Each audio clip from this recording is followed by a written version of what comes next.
questions. First round of questions, we take 3, 4, and then you take time to answer them. Okay. Yeah? Questions? Okay. I changed the rule. I do like Nilanjan. I start. No, I want to have and we need to pass the mic around also. So. Yeah, no. You have a question, Ashwin, and then? Okay, so Ashwin, Maybe start. think of questions. Yes, but you have the microphone. So Okay. So, okay. Yeah, my first question is, I have a few questions, and I find it very interesting, but I want to know, according to you, because it's not very clear to me, because if I understand this settlement anyway, it has been a settlement with waves of migration. So you keep saying migrant, but I don't know when you become a migrant, how you become a migrant, what you define as a migrant, right? So, you know, it's a bit of a vague definition. Maybe it's very clear in your head, but for me, all the Indian traders which have been here migrant, or the new Indians migrant, and when do you consider that this one is a migrant, this one is not a migrant? So I think it will help to understand the dynamics. And so therefore it relates also to the share of migrants, because you show that it has a very old history in Fortsburg, but it has around 2,500 people, right? Only, right? So what is the share of migrant? Because when you break up by communities, it's not necessarily a breakup by migrants, right? There seem to be a, I don't know, like a kind of overlap of communities, migrant, but it's all a bit hazy. So that's also, who defines identity? Because you seem to have, I mean, since I'm French, of course, have it always raises a number of issues to talk so easily about communities and their identity, and to assign somehow, you know, I mean, how do you assign, who defines the identity? Is it you as an external, or is it because people define themselves like this, or because, I don't know, the rules of the papers they have assigned this identity, especially in South Africa, where, you know, identity has been very much linked to government policies. I want to know how you come to these Egyptians are like that, and, you know, I mean, it's a lot of questions around the manner in which you've defined it in your methodology. And then again, you started by saying that you were looking at bridging and bonding social capital. So I was very interested in that, because historically, of course, bonding has, I would have liked to understand better the link you make between this bonding social capital and the historical, how do you connect the two parts of representation somehow? Because we understand there's a history, and you're talking about the bonding capital of the new migrants, if I understand. How does the history play a role in this? I'm not seeing that linkage. And the second thing is, you didn't talk about bridging capital at all. And so I would like you to tell me a little bit what are the intermediaries, or what are the actors that do that bridging, because yeah, it's very different processes of social capital, you know, resources and etc. So 4 questions and 1 sorry. She may as well answer your 4 now to begin with. And then they connect anyway, my question.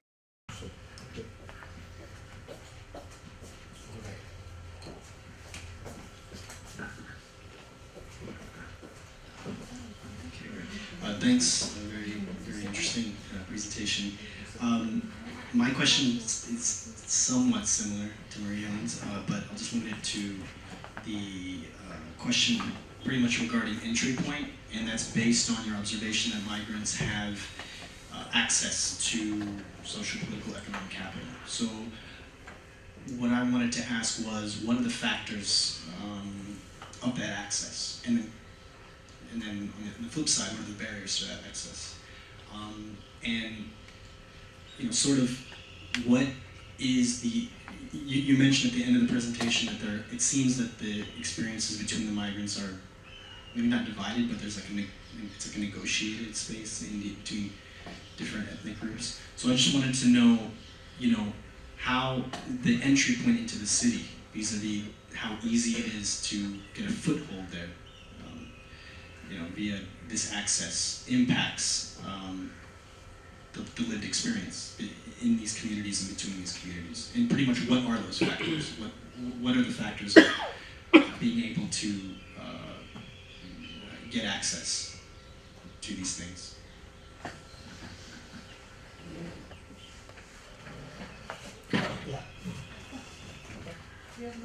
Okay, can you hear me? Okay, so the first question was about settlement and what I was showing you was the history of settlements of of Volkswagen as a community, and what denotes a migrant. So obviously, and you're quite right that the term migrant is quite complex and defined by legislation, obviously. So. And that is why I talk about the South African Indian trader, because he is now no longer a migrant, but he is a South African national. But the study also looked at post-2000, the new immigrants coming into Volkswagen. And I would characterize them as migrants. So one would be undocumented and documented migrants as well. What do you call documented and undocumented? Illegal and legal? Documented would be legal, and undocumented would be illegal migrants. So most of the foreigners migrants in Volkswagen would be both a combination of both documented and undocumented. So some of them would have gone and applied for refugee status or applied for asylum seeker status, but they're also brought in through various means. Okay, and that is because of access to either social capital, to resources back in the home country, to, as I showed you, indicated to you how one of the Bangladeshis came through the various networks. And that's because the community would either send him, or the family networks would send out their main primary male figure to go and work in a different area, to bring in resources into back home, to send resources, remittances back home. So this documented and non-documented, the population is 2,530. Just to have an idea how much of that. Okay, so that's, sorry, I forgot your question earlier. So it's very difficult to get a clear idea of what is documented and undocumented, unless you physically ask the participant, and that also would raise questions about it. So you cannot really do that. And like I said, the figures in South Africa are problematic as well, because you would get Indian nationals coming in, but they're not characterized as Indian. It would be Indian nationals. There would be, and so you get South African Indians as well. So it's very difficult to get a clear idea of who is an Indian national and who is a South African Indian. So it doesn't allow for the differentiation. The census figures are also problematic in terms of how it is collected. From the Department of Home Affairs, it's problematic. It doesn't. The latest census figures doesn't allow for on the basis of religion as well. Oh, fine, but it's a neighborhood of 2,500. Yeah, I understand that. Yeah. Done a lot of field work, so yeah. You would have an idea of the migrants you're talking to us about. Is it half of the neighborhood? Is it 10% of the neighborhood? Is it 90% of the people? I understand what you're trying to say, but it's also very difficult to explain that, because so you get your local South Africans have moved out of the area but work in the area. A lot of the migrants some of them tend to stay within the area and work. They stay in the area and work in the area as well. You find that your Black African migrant stays further out of Volkswagen, in Hillbrow and in the surrounding areas. So not in Volkswagen per se. In terms of specific numbers, I can't give that to you, although what I've given to you there was, the 2011 census data, yeah. But in terms of working in the area, so you find your local South African Indian traders also come into work there. You have a lot of Chinese both migrants and Chinese South Africans working in the area there. So it's very difficult to give you a clear indication of one who is actually staying there and who works there. I think there's a difference in that. Is there a large difference between daytime and nighttime? Yes, it would be a large difference in the daytime and nighttime, yeah. I wouldn't want to say specifically it's 50%. I wouldn't be able to give you clear figures of that. One, because we don't have properly collected data in the first sense. My study also looked at, I had to give you the historical understanding of the site, and then look at the more contemporary migration coming into South Africa, into Fortsburg particularly. Who assigns identity? It's very difficult to say. I mean, and I that's why I argued that Fortsburg itself has a contested identity. Why is it recognized as this Indian area or Muslim area or whatever the case, when it clearly is not so? There's a large amount of Chinese both locals and migrants that actually stay and work in the area. It's completely a mixed suburb. It's not an Indian-only identity. And so there's this perception created that it is an Indian-only area. And that is why it's an easy entry point for migrants from South Asia to come in, because it's denoted as this. Okay.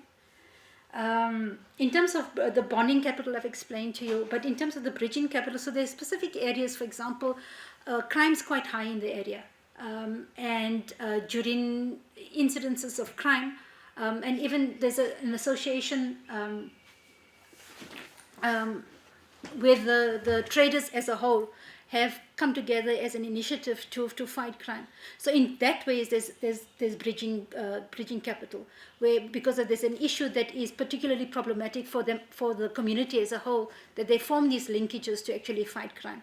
And one of these things is called the car guard system that they have, where they have local unskilled labor, whether it's local or actually Black African migrants that are in the area, that stay there, work there. They are used as car guards to protect your car. So if you come and park there, you give him a little bit of money and he looks after your car. But there's also almost a community initiative that organizes the car guards. And so each trader almost pays a certain amount of money in the investment of the car guard, so they get their bubs washed. They get a bit of a Christmas parcel or winter parcel or whatever the case may be. So it's an initiative for the community as a whole to protect the community against crime fighting initiatives. So this you call bridging because it bridges between communities. It bridges between the communities. But to me, bridging capital is the manner in which communities bridge with the state, isn't it? Literature, to me, bridging capital, social capital is. When Ashko Vashni uses it, she uses it more as a bridging across communities. Okay, right. That would be, right. I mean, so which would be because interesting in the example that you gave at the end about the Indians mediating between the Bangladesh and the Pakistan. I mean, so the Ashu's use of the word of bridging and the capital comes in the context of riots and violence in India, and what kind of associations or so it could be a business association which could have people from different communities, and the fact that that association provides a forum for engagement across communities somehow helps keep the peace during times of conflict when there is other kinds of structures in place. So the settlements or cities with those kinds of associations tend to have fewer incidents, etc., violence as compared to settlements without such. That's part of his. But I don't know whether you use it in that sense or whether you use it in I'm using it in the sense of this bridging capital across the communities. So it's not only in terms of the crime, it's in terms of the setting up of the flea market, it's in terms of getting the whole flea market going, assisting various communities or migrants within the flea market system, establishing entrepreneurship there. It's also in terms of the voluntary associations, where voluntary associations assist different communities with resources as well. So I've used it within that context. Yeah.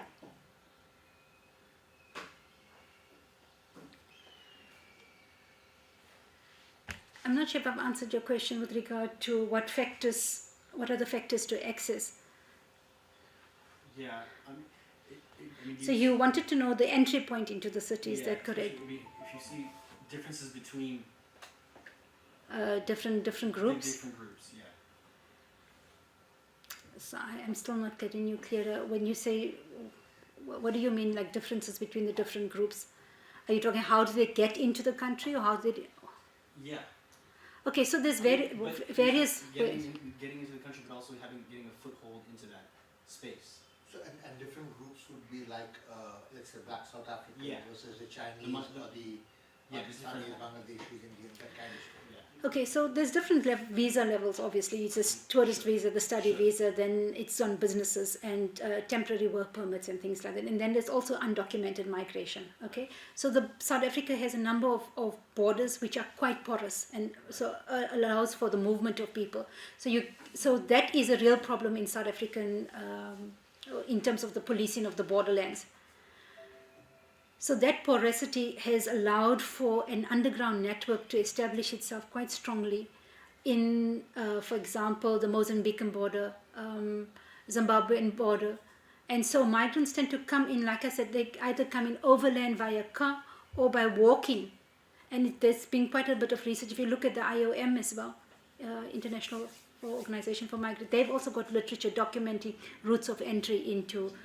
So you find a lot of the Somalis, refugees from DRC, from Congo, Burundi, have actually walked down, but those are refugees. They go to a border site, declare themselves as refugees, and thus gain an entry into South Africa there. You also find that the airports are also problematic. So you find there's a level of corruption that is quite strong in terms of the immigration officials, as well as the Department of Home Affairs. And that's quite well documented. And obviously there are attempts to cut down on all of this kind of corruption that's taking place. But I mean, you have stories where migrants would come in and go to specific immigration official, and he would then take him through routes in the airports themselves, or they come in, they go to the regional terminal to go into Lesotho and then stay there for a period of time and actually come in via land through the taxi route into South Africa. So there's various entry points, but the level of corruption there is quite intense. And so it talks about a broader network outside of South Africa of how to get into the country. I mean, for example, some of the migrants would stay in Zimbabwe, Zambia, or whatever the case may be, for 2 to 3, 4 months sometimes. When the time is right, they actually walk through or come via whatever overland into South Africa. And one of the migrants said he walked through what is called quite a big transnational, the Kruger National Park, and that is quite a big park that covers both South Africa and into Mozambique, Zimbabwe kind of thing. So they take a lot of risk that is involved that allows them here. And the other thing is some of them are promised jobs when they come here. They're often left destitute with no jobs. They promised housing and there isn't. So they come in, they say, okay, they stay with someone that they know or is from a particular village or hometown for a week, 2 weeks, and then he puts them in touch with somebody who's able to provide them with jobs, for example. So there are those kind of, yes, it is. It's quite a risky venture that they do undertake. And there's no guarantee that you're coming at the end to a secure environment. No. Would Forceburg be a place where such a migrant would come, or would the people because it looks to be a relatively formal place? It's a formal place, but all the people I've spoken to will say they know about Forceburg. They'll come to Forceburg. So they know about it. Right? Remember, there's historical linkages to India, and that to Pakistan as well. So that kind of history has an important role to play. So just an example, yeah. Somebody who's walked through, let's say, Kruger National Park, yeah. might sort of try and find someone he knows from his ethno-linguistic community or something in Forceburg to try and hang out for a while before he, or would that person typically be in some other external community in Johannesburg? In Johannesburg. Okay, so they also know of, or they're familiar, because the one guy said he knows Benoni. So remember, South Africa carved suburbs up into white Indian African and colored suburbs. So for example, right next to OR Tambo, which is the major international airport, is Benoni. Benoni has a small Indian population who stays in Actonville. So they know of the different areas that they can come to. I mean, next to Benoni is a predominantly Afrikaner neighborhood called Boksburg. And you find a lot of Pakistani or Bangladeshis living in. So they know of someone who knows of someone where they can actually stay for a little period of time. So yes, Fortsburg is an entry point, but there are also other settlements, Indian settlements that they come to, stay there for a while, and then through networks, speaking to someone who knows someone, they get to other areas. So Fortsburg is an entry point. Fortsburg, Mayfair, they either work and stay in Lenasia, or they move to Lodium in Pretoria, which is also predominantly Indian area, but they also move out to other areas as well. Remember, not only Johannesburg per se, but move to Durban. Durban also has a large Indian population. So this allows them the seamless entry into South Africa. They almost become what we term as living underneath the radar. You move, you seamlessly enter into this Indian community, and you look in. I mean, nobody assumed Isha was an Indian national. They all assumed she was South African. So they, because of you can fit in quite easily into the communities.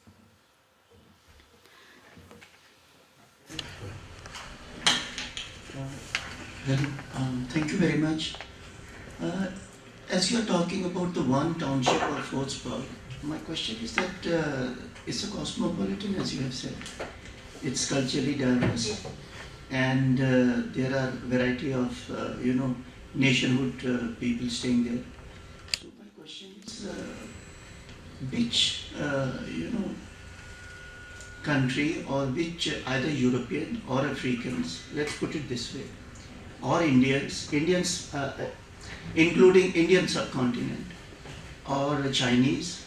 So whenever we talk of any cosmopolitan city or a country, we talk of in this style. Now, they are supposed to be educated, Europeans naturally, and Indians too. So my question is that in your study, the people who occupy the business, they run the show. And whenever we are looking after any demography, we have to see that how many Europeans are at the head of the states. The migrants or the refugees, and then they become the inhabitants, is a part of your studies. But who was taking control of that area? Whether partially Europeans or Africans or Gujaratis, or in whatever style you can put it, as per your studies. Have you made any sort of studies accordingly to that, perceive or your perceptions? Anything? Because when we study, we say, okay, here, Indians are doing well. Here, if in Europe, only Indians can go and they can succeed, or maybe some people from Australia, New Zealand. So my question is that they have to be either very skilled. The migrants are of two types. One are skilled, the others are semi-skilled, and the third are skilled and then the higher educated. So for higher education, that is not a migrant. He goes there for studies, and whether he wants to join there, so he gets a job, he settles there, that's not a big problem. The problem is with the lower level. They have to send money for their home, and then other activities have to be done. So dominating character is an essential part of any cosmopolitan area. And in South Africa, wherever you have studied, you are either it's Fortsburg or anything, I want to know who dominated. That's a simple question. Whether the African natives dominated because of they being the most inhabitant of that place, or the Europeans, because if you go to Singapore, there are two communities which dominate: Indian Tamils, Chinese, and little bit of Europeans. But they have a great conflict between the Indian and Chinese. So it doesn't mean that there are other communities are not there. So my question is simple. Can you understand the way I am explaining to you? Okay, I'm not too clear about your question per se, but So are you talking? Actually simple. If you go to Singapore, Yeah. people will tell you whether any student can tell you that this place is managed by either Chinese or Indian Tamil. Indian Tamil means Indian South Indians. And even in the leadership quality, just listen to me here. In even leadership, you will find sometime vice president from South India or from Chinese origin or sometimes inhabitants of Singaporean itself. But they are very less. Yeah. They are not that intelligent. So intelligence becomes when you grow, when you go and get accustomed from one place to another. When there is a cross culture, it's an intelligence cross. So I am asking you whether Europeans were dominating or Indians were dominating or Africans were dominating. Okay, are they dominating in Fortsburg or in South Africa Dominating as a whole? Dominating means in the business community. Okay, so So yeah, but in Fortsburg as a whole or in broader? Small shop is not a big. If you run 4 or 5 shops and you have a cluster of business at the same time, so who is dominating? But I think what the question is in relation to Fortsburg, the place that you're talking about, or in relation to Johannesburg? No, Or South wherever she's doing a study and she can answer properly. Okay, thanks. Okay, I wasn't clear whether you were referring to Fortsburg as a whole or Johannesburg or South Africa as a whole, because you talked about the state. So I think you need to. Whatever is your study. Okay, So let's come to that and then we can go. Okay, so as I indicated, is that Fortsburg was created as a mixed area, and you found that a lot of Indian businesses, and it was a mixed area. So you had the Oriental Plaza as the crux, but you also had industries around it, and you found that a lot of Indians business owners actually dominated the area and were very successful in the area from then up until now. A lot of migrant communities have come. A lot of migrant businesses have come in and have reinvigorated that area, and have been very successful in redeveloping the area as well as a whole. So, there's also, you've got to understand the history, but 1 minute, you've got to understand the political history as well. So, 1980s was a very intense time in South Africa. There was a huge, the political upheaval. The country was almost on a revolution, okay? And the rand was completely down. So, there was a downhill in terms of Marie Helen, just a little bit back. So there's almost a downhill in terms of both politically and economically. We were on a verge of collapse, you must understand. So this peaceful negotiation into a post-democratic South Africa is usually beneficial for the entire South Africa. And that is where you find that migrants saw this opportunity, this gap to come in. And that is why also Indian businessmen were pushing already from the 1990s to move into areas closer to their places of work.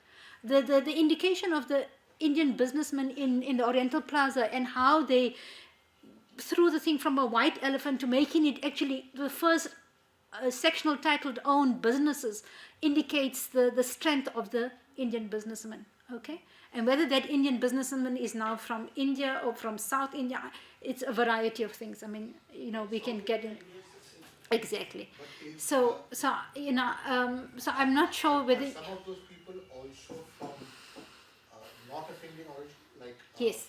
So the sectional titles are now owned by people from other parts of Africa and Chinese.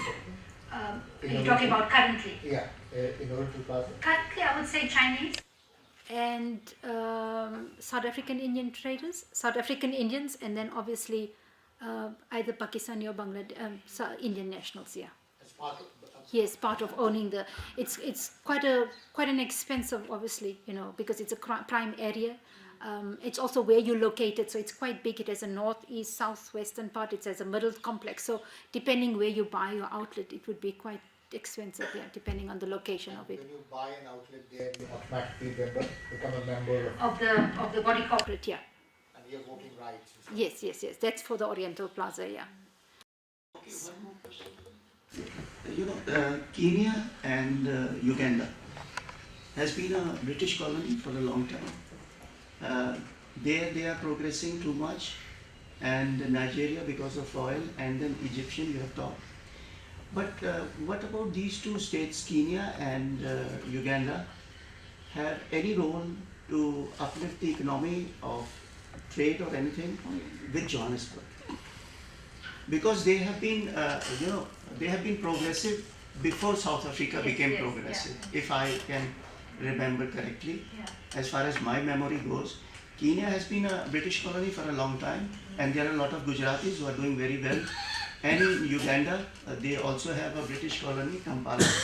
So a lot of activities are there. So I think then later on Rhodesia, now you call Zimbabwe. So that was also a European colony at that time. So how these linkage made South Africa run into some sort of a big trading hub because of its coastal proximity with the other continents. Look, it's a big question, and it's not my area of focus. I haven't looked at stuff on Kenya, and so I can't. Sure, absolutely. Yeah. Thank you very much for that. Thanks. Okay. No, we will consider it, but I haven't looked at that areas. Okay. But I just want to come back to your earlier question, and I think the Indian businessman has been very successful in South Africa as a whole. So the Indian community is quite, not progressive, but quite successful in terms of entrepreneurship. Yes, I thought your question was directly related to India. I want to know which community, which country is getting ahead. Okay. I'm not saying Indian. Being an Indian, I'm asking it an Indian question. I'm saying which I country think- has leading. I think it's very difficult to answer that. I think, at the moment there's a huge debate about white monopoly capital and its hegemony within South Africa. And they own 90% of South Africa as well. So there's a huge contestation about that. But the most influential businessman seems to be of Indian origin. Yes, exactly. Who supports Suma? Yes. Guptas. Yes. What is the relationship between Get the massive noise. So South African love the Indians or Europeans? No. Oh, that is. depends on which kind of South African? Yeah. Respect, And maybe respect for, depends respect also for, what kind of Europeans. Exactly. respect, I mean. It's complicated love always. Okay, thank you. My question was around the Indians who are going there to work, like the educated Indians going to there to do consulting or software jobs on work permits. What is their relationship with other kind of, South Africans of Indian origin or more recent immigrants who are setting up businesses? Is it like just a transactional relationship? Or do they share something in terms of maybe cultural or religious? It's a very transactional relationship. So I looked at a study on skilled migrants coming in, particularly Indian women migrants coming into South Africa. And from there, so I can answer some of your questions. So it's a very transactional relationship. So the company that brings from Indian nationals into South Africa, so they tend to live in your more wealthier suburbs and things like that. They also live very insular lives. So the one lady said to me, it doesn't mean we're all from India, we have necessarily a good relationship. They tend to stick within their own group. So, the Malayan, which we spoke about, Malayan group or migrants tend to have their own religious network. They get a priest in from India to come and stay there for 3 years. He moves from area to area, and so so it's a very close network that they do share instances. For example, when it's somebody's child's birthday, or if a person is going back to India or something, they share some kind of commonality then, or they have their own particular network set up. So the one group actually does a lot of community building in South Africa, but again it's within their own migrant grouping. And when you ask them, is there a relationship between South Africans, and they say yes, but it's very little. So again, they stay in mixed suburbs. Maybe language is an issue, being migrant, being foreign is an issue. So there's very little interrelationship. But they all know about Fortsburg because it sells all the groceries and food and items of back home. And so that becomes their focal point to mix with, yeah. So it's a very transactional relationship. It's almost very insular to some extent.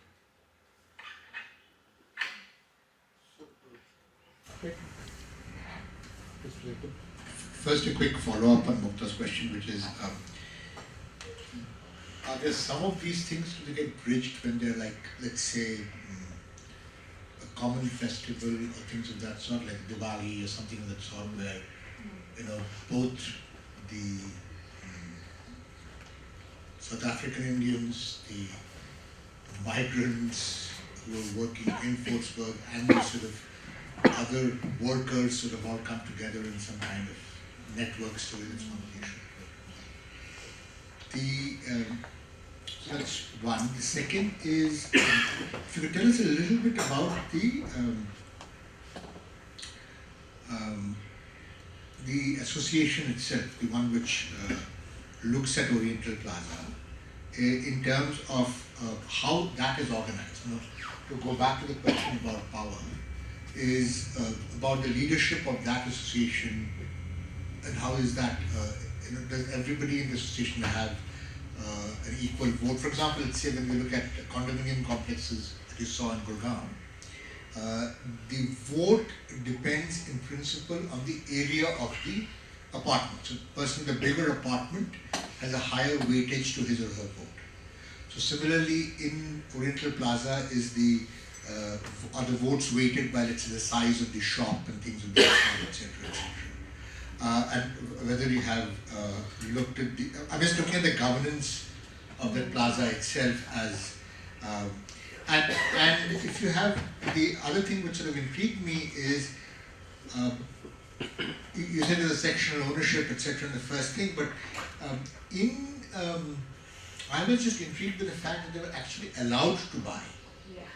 The rule of law, in some sense, extended to the fact that they were allowed to form an association, buy it From the South African government. which is, and maybe it was a time or whatever the story is, and if you have any structures in that space. The third story is about the remittances, the FDI that's coming in, and the money taken out is more like an FDI kind of story. But is it also then balanced? And you said there was a lot of resentment about Fortsburg being a place where money was going back as a place for extraction. Is there compensation with the employment of locals? But is there or is most of the employment generated by Fortsburg, or the visible employment generated by Fortsburg, is it largely of other migrants, and therefore there isn't a feeling of local participation in that? And finally, if you could talk a little bit about the Chinese, and how that sort of is affecting, or how the Chinese migration, the kind of changes that may or may not have brought into that particular community. And a postscript is that if I look at in India, when I look at something that says Muslim hotel, so there are, in the south, not just in the south, a military hotel is a hotel which serves meat, and a Muslim hotel is a hotel which serves beef.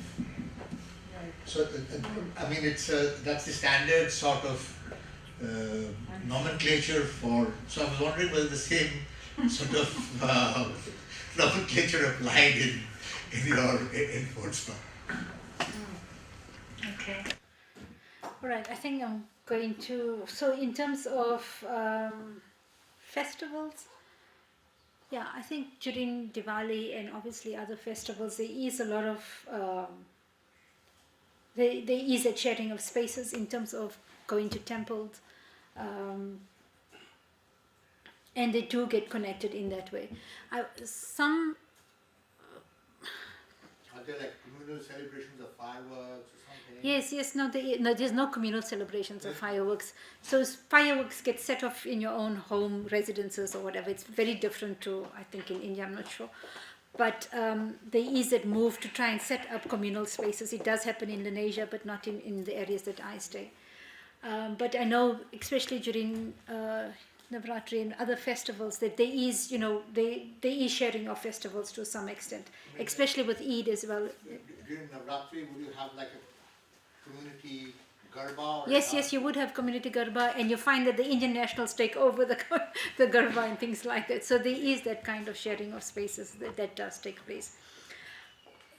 In terms of, you were talking about local labor and the payment of that. In Fortsburg particularly, what is really prevalent is that local black South Africans are not employed. So the migrant owners and traders there will not employ local black South Africans simply because the idea is that they want too much of money. They are protected by the law. They know the Labor Relations Act is quite strict. There are minimum basic conditions of employment, minimum conditions of pay.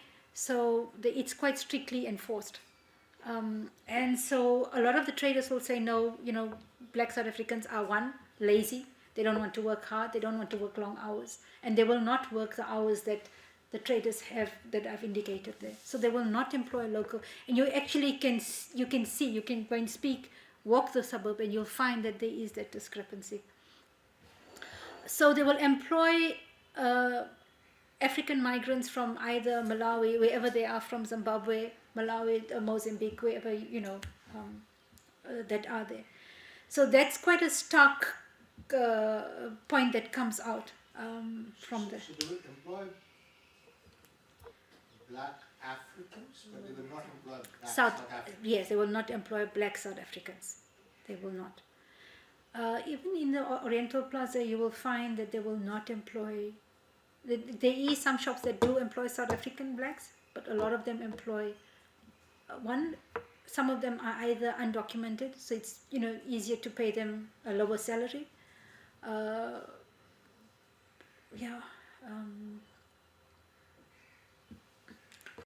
Those are the issues that are there, which is quite problematic anyway.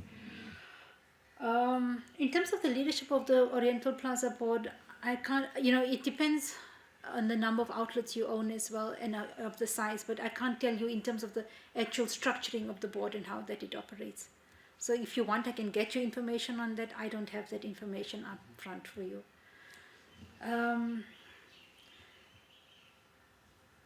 You wanted to know about the remittances, was the remittances talking specifically the compensation of locals? Or is that two separate questions that you had? I was just looking at, I think your answer about the employment stories to understand.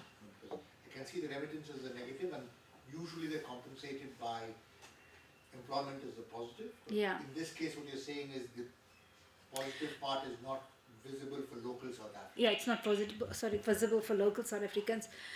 In one of the, I don't have that slide and pictures here, but in one of the outlets by a Bangladeshi tailor, he is so well, he's set up his business, he's so well known that people come from Nigeria, from all over Johannesburg and South Africa, so wealthy individuals come to him to have their suits sewn. And at the back of his outlet, he actually has a mini factory that he set up, and he employs about 8 migrant Bangladeshis working there on a full-time basis. And they earn like... Just to give an example from your own... So you spoke about this Bangladeshi man who married a South African woman, and he seems to be earning, I remember, 16 to something, $25.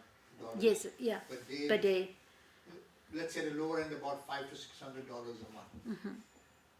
His rent is about $100 a month. Mm. I don't know how expensive food is in South Africa, but presumably he's saving a bit. And in situations like this, especially if he has a South African wife, would there be tension between how much of that saving is retained in South Africa as saving of the family, and how much of it is sent back to Bangladesh as to support? Now, given the fact that, and especially in South Africa, I think it's an interesting question.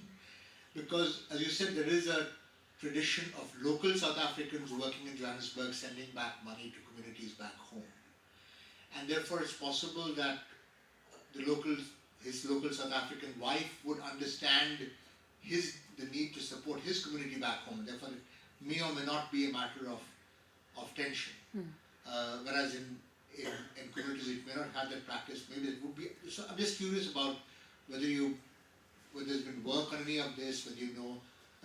It seemed to be an interesting entry point for me to understand this. The dynamics, yeah. The dynamics between, especially for, as you said, for the Bangladeshis who are marrying into local communities. No, where do you belong in some sense? Whether you belong here or back home. And would she be working typically if he's married a South African woman, yeah. So in one or two instances she has been working, yes.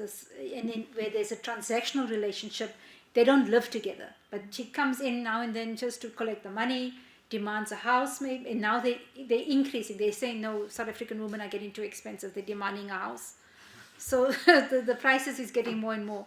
But I think in some instances where they do actually marry, you must understand, I think also what is happening is that the Bangladeshis also married back home in Bangladesh. But because of their undocumented status, they are not allowed to leave the country, so he cannot go back home. But money is being sent back here. How that is negotiated, and I haven't got information on that to tell you on that. So it is an interesting dynamic here. But it's also interesting that you get older and newer migrants. So older migrants that have been there for a longer period of time and have their families in Fortsburg or in South Africa do not send money, do not remit back, because cost of living has gone quite expensive. Food has gone quite expensive in South Africa as well. And so, they say, I've got my wife, I've got my children, I need to support them. And no, the family back home is okay. They either got siblings that are looking after parents, or, the family back home is quite well established. So it's not necessary for me to send. Whereas newer single male migrants tend to send money back home quite often. But, they're coming into South Africa is not what it is. I mean, they have this idealized notion that I'm going to go there, I'm going to have a fantastic job, I'm going to live nicely, this, that, and the other. And what you're actually getting is very different. They're having to share accommodation. They're having to relearn skills in order to take on a new occupation. Most of them, you'll see, they don't have any life outside of working. They have very little leisure, very little time to travel. Language is an issue. If you don't have state any kind of permits, it's difficult to travel out. So they're living these very insular lives where they sit and work all the time, simply just to earn money to send back home. So I think it's similar. Do you want to talk about that Hello Mobile, which is also a very popular mode of remittance back to India and what is that? So the Hello Mobile, yeah, which you showed, yes, that also acts as a remittance service. Okay. Do you want to just talk briefly about that? No, not familiar with. Oh, okay, it's fine. We can skip. So yeah. Sorry, it just took me off my thing at the back. So the livelihoods that they come, and this perceived thing about coming to South Africa and everything is good is really problematic. But I mean, in terms of cleanliness, in terms of weather, in terms of food and all of that is, migrants find that quite, life is much better in that sense for them. Yeah. The weather definitely is much more beneficial. Access to food, although you find that they do eat in restaurants that produce ethnic foods, but they appear, I mean, their word is that they're much happier. South Africa is very nice. That is the thing, the word that you would get from migrants throughout, whether they're based in Johannesburg, Durban, or Cape Town. Because of those other factors. Yeah, because of the other factors, yeah. No. And the Chinese? And the Chinese, yeah, I was trying to avoid the idea about the Chinese. There's quite a large Chinese population in Fortsburg. So, Chinese were also brought in as indentured labor, and then, I mean, they were treated very, very badly. They were So the Chinese government then stopped the labor to South Africa. But you have just outside of Fort, almost next to it, you have a place called Chinatown, and so they have established communities there. The Chinese community is quite. And during the apartheid era, the Chinese were classified as colored? They were either classified as colored or non-white, but they fought against that quite strongly, and now they are classified as Asian or white, one of the two. So there has been huge contestation about how they've been identified, as Maria Lynn was saying. However, the Chinese community is very strong also in Fortsburg. They have large warehouses bringing in lots of goods from China. Is this recent or is this an established old, were they part of the Fortsburg, during the Fortsburg, during the Battle of Fortsburg, were there Chinese in Fortsburg? They were then, they already, so I think the period is 1905 for a period of 5 or 10 years when Chinese indentured labor was brought into South Africa, but because of the conditions, they were really tortured and treated very, very badly that they stopped the Chinese labor. And then you did have Chinese that came on their own, some of them remained behind, and they set up communities. But if you look at Dr. Park's work, she's done a whole historical history of Chinese immigration to South Africa. Chinese were coming into South Africa as long as 1650. Yes, together with Indians as well from around that time as well, 1650. So it's a long history of Chinese migration to South Africa. So they're quite a strong community. There's lots of, and they're quite successful in their business practices. And you do have various settlements of Chinese. They also tend to live in ethnic enclaves around Johannesburg and South Africa as well. And they're also part of the Oriental Plaza Association? Some of them would be, depending if they own an outlet there. But they also have a lot of China malls that are set up around Fortsburg as well that have acted as in competition to them. And so Phil Harrison has documented quite a bit of the Chinese migration and businesses set up by Chinese in South Africa as well. So in a sense, would you classify the Chinese as a separate group from the group of migrants? There's one group of migrants within Fortsburg, around the Oriental Plaza and all of that stuff, which largely Asian and African in composition to different levels, largely Asian with some minor component of African, and then the Chinese would be a separate group with different settlements in different places. Yeah, so you have obviously South African Chinese who've been there for a number of years, right? Yeah. So that then you have new Chinese migrants coming in again, also post 2000 into South Africa, living around in Johannesburg in an area called Cyrildene, which is nearby OR Tambo as well. And again, documented and undocumented as well. So you find some Chinese migrants come in, not being able to speak any English or anything, working in China malls. So you have that flow of movement as well into South Africa. But those would not be. Some of them would be in Fortsburg as well. Some of them would be in Fortsburg, yeah. There's, as I indicated, there's large, not townships, warehouses for business purposes, bringing in Chinese goods into South Africa, yeah. So you would get that as well. So you do find quite a large Chinese presence. I just didn't interview them because of various reasons. I mean, the study was far too large as it is, and language is an issue. They're quite also close to. But if you look at our study by Dr. Park Yun and myself, looking at both Chinese and Indian female migrants coming into South Africa, that would give you kind of background to that as well. So yeah, so you find a lot of some of them with Chinese females coming in independently into South Africa. Some of them would marry South Africans and migrate into South Africa. Just, you don't have to answer it. To push one aspect from what Mukta asked earlier. There also must be now a growing number of Chinese professional yes, now workers, definitely, yeah. right? Yeah. would you characterize the relationship between those professional workers and the Chinese migrants and South African Chinese similarly to what you characterize the relationship between the Indians and the South African Indian professional workers and Indians, or would that be different?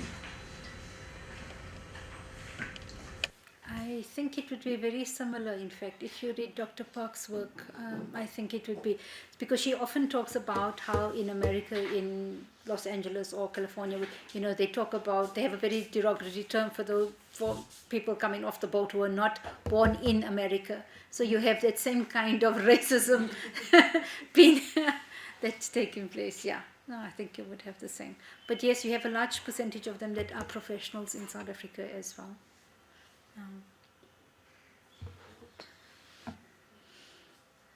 Can I take one last? Please, Okay. yeah. Am I loud enough? Yeah. It's fine. Yeah. If recording or not, maybe loud enough. No, he nodded his head, so I thought it was loud enough. I was just curious about, I hope it's not nitpicking, but your use of the term suburb for Fordsburg, because my understanding of Johannesburg and the city, from whatever I have navigated in 3 weeks, was that it's fairly central, right across the M1. So I don't know what would be the more appropriate term, but are you using suburb because of its history and how it emerged? Because I think it's pretty much central part of the city now if you look at it in contemporary terms. So I was just curious on I that. think it's more just denoting a separate area. I think if we start getting formal, then maybe it doesn't follow within the proper. It depends on how you define suburb, obviously. So you're talking about an area outside of the inner city, or exactly, yeah.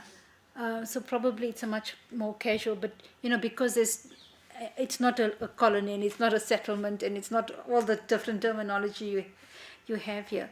But yes, it is part of the inner city. It's part of the urban area. And I suppose we talk about it in South Africa as having different suburbs.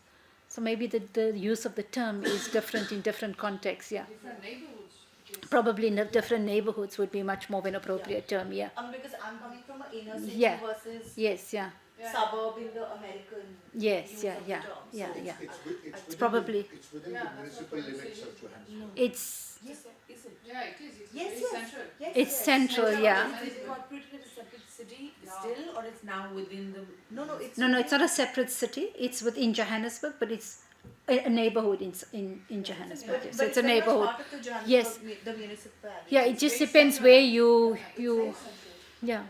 Yeah, so which is why I was just No, wondering. no, because it's fine, My yeah. idea of a suburb would be more distinct. No, sure, absolutely. Outside the. Yeah, I think outside it's the city limits. yeah, or, yeah, you yeah. know, so. No, sure. I take that point, yeah. Okay, there's no more questions now. Thank you. Thank you very Yes. much for this opportunity. I hope it's been It's been very educated. Okay, so Yes, we all. so what we need to close. Wish you all a happy New Year. Go straight to party and cut this set. Yeah, go straight to party. I think is a good. Yeah. and thank you very much for this opportunity. Thanks. Thank you.